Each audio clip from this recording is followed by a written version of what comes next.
Well, 2 weeks after the terror attacks in Brussels, investigators are asking the public for help in finding the suspect that got away. There's new video of the unidentified suspect who was originally spotted at the Brussels airport with two of the suicide bombers.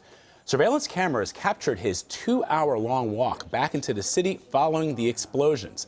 CBS News' Elaine Cobbe is in Paris. She's on the phone, joins us now to talk about this. Elaine, this video that the police released is remarkable. What are they hoping to get, the officials, by releasing these videos? Well, Vlad, they're hoping that it might jog someone's memory. Up to now, all we've had is the video from security cameras at the airport by giving his itinerary and saying he was on this street, then he walked past this hotel, and he went past the car park for the rental cars. If you were there, do you remember anything? And also they note at some point after leaving the airport, he got rid of his light-colored coat. So police are asking if anyone found it in that broad area that they've identified between two shots. They say, if you found it, could you contact them, because it might contain DNA traces that could lead to identifying him, because, of course, they have had, they're still no nearer to identifying who he was. Elaine, you and I have both spent time in Brussels and in Molenbeek. I don't recall there being any CCTV cameras in Molenbeek, for example.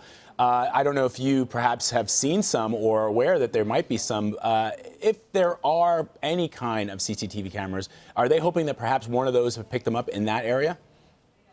Well, in fact, they have quite a few traffic cameras, and that's where he's been picked up for the most part. If you look at them, he's crossing the street, he's walking along a street near a crossroads, and that's where they got most of them, as well as a bit of hotel footage. But you're right, there aren't many CCTVs in general, and they do lose track of him at a certain point. Now, crucially, he was spotted along the way in Schaerbeek, and that's the neighborhood where investigators found the hideout they believe is used by the airport bombers, and where they found explosives and bomb-making equipment. And Elaine, presumably, so what's interesting about this video that for our viewers who are watching, it shows him leaving the airport. Let me just set the scene. It shows him leaving the airport, and he's traveling on foot. It's pretty remarkable. Leaving the airport, walking on foot almost 3 hours, 2.5 hours or so. There it picks him up again. At some point, he sheds that white coat that we've seen in the video or the picture of him at the airport, and he traverses essentially the entire city. But at one point, when we pick him up again, when the cameras pick him up at a later point in time, he doesn't seem to be wearing that white coat. So I guess police are looking for that jacket. Perhaps that might contain DNA evidence or some other kind of evidence.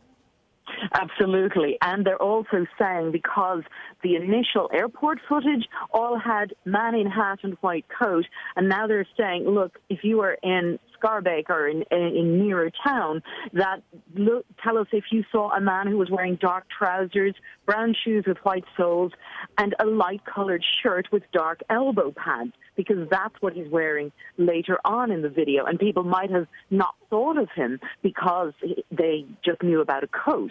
They're also asking anyone who might have been taking photos along the way, people leaving the hotel, if they're saying goodbye, would they have taken a last photo?